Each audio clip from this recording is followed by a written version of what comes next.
One day I realized something very uncomfortable. I wasn't working for freedom, I was working for money. At first, that sounds pretty normal.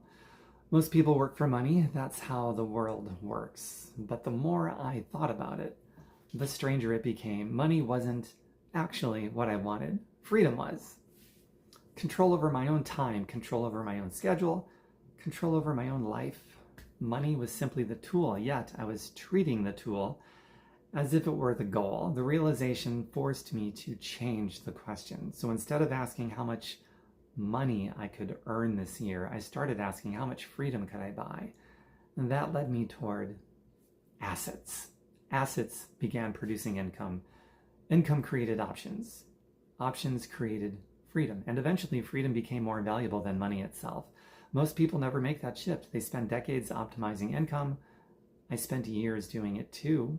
So I'm not pointing fingers, but everything changed when I started optimizing for freedom instead. So I retired at age 32 by focusing on ownership instead of income. If you are trying to build that kind of freedom, subscribe and I'll show you exactly what I learned.